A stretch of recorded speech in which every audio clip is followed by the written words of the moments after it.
Yeah, it's on. Turn on. Yeah, it's on. Yeah. So, Andrew, can I ask you, compared to Western Perth coastline, if you like to compare with other city, do you think Perth is good for sailing, surfing, or any water sport? I think Perth is fantastic because it has just about everything. Mm. It has lots of shallow water, has lots of deep water. Deeper it water. has lots of big surf. It has lots of flat water areas like in Cockburn Sound and Rockingham and Safety Bay. It has several big rivers coming into it with estuaries such as the Murray River and all the extensive waterways around Mandurah, and the Swan River, which at its widest is about 5 kilometres. Yes, before it narrows down at East Fremantle. We have islands off the coast: Garden Island, Karnak Island, one of the 10 most dangerous islands on Earth, yes. with so many aggressive tiger snakes. Tiger snake, yeah. Partially blind, many of them, or totally blind because they've had their eyes picked out by birds, because their diet is often birds' eggs. We have the wonderful Rottnest Island, which is the most amazing island because there's no traffic. No traffic. There's bicycle. The only traffic is a few service vehicles, like the bus that goes around the island for tourists. Everyone on the island is either a tourist or somebody working on the island serving the tourists. Most of those people who are serving the tourists on Rottnest Island don't sleep there. They just go across for the day by boat, and their fares are basically free or subsidised. And then as you go up the coast, we have one of the most fantastic areas on the coast in anywhere in the world, which is Shark Bay. Lovely, love Shark Bay. Now Shark Bay is a World Heritage Area, not for one reason or two or three, but for no less than 6 reasons. 6 reasons. Yeah. And right now I can't remember them all, but let me tell you some. One is stromatolites. They were first discovered in the 1950s by a geologist when people had thought they'd been extinct for over 1 billion years. And yet here they were in a highly salty environment at the base of the eastern section of the bay. So that's number one, stromatolites. Number 2 is shell beach, tiny shells all glued together. Number 3 is the sea cows or dugongs that are there. Sea cow. Yeah, they're a mammal that looks a bit like a soft hippopotamus without the teeth.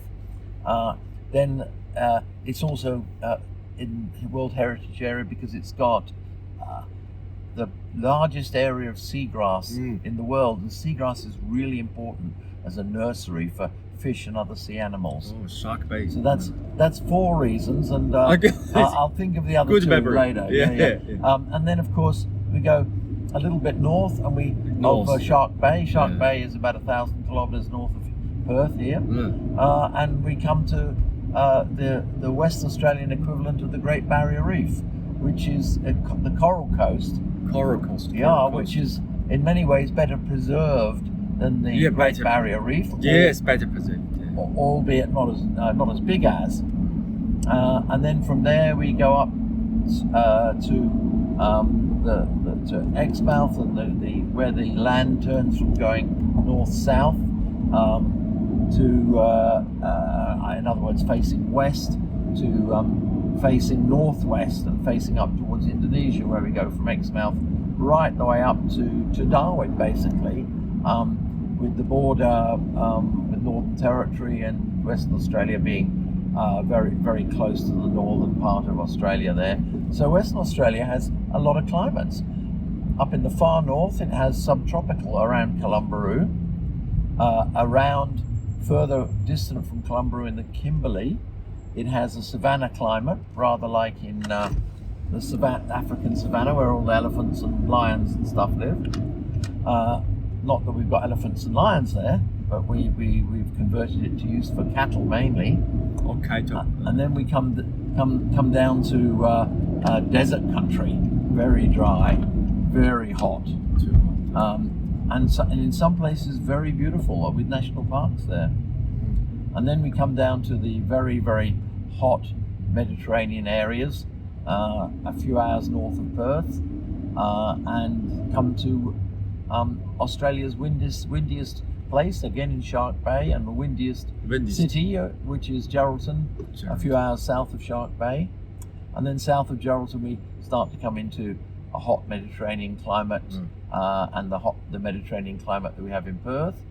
And then we come further south and we have a climate on the southern coast which is somewhere between Mediterranean and cool northwest European climate around Albany and Windy Harbour. Windy Harbour, yes, it is. And it is very windy, let me tell you. I've been there quite a few times and it's always Cold, very windy. Yeah, cold. And quite cold, yeah. So it's a magnificent coastline with everything to offer. Even palm trees and there's almost nothing that you can't get. Even up in the north, you get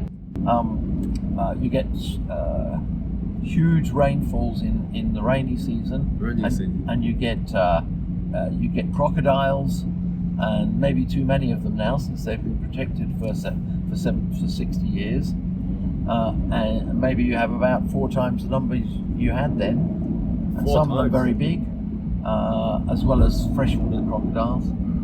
And you have, of course, mangroves where they live, and particularly around the estuaries of rivers, and go there at your peril. A guy I know, Terry Bolland, he actually had a crocodile open its jaws right over the back of his kayak while he was kayaking on a 105-day non-stop trip up there.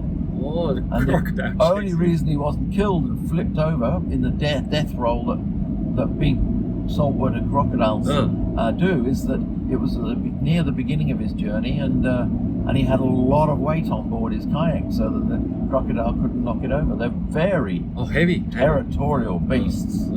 Yeah, very territorial beasts. Once, when I was a flying doctor up in the Kimberley. Oh, you did flying doctor in Kimberley. You definitely enjoyed the lake, the river over there. Yeah. And the waterfall.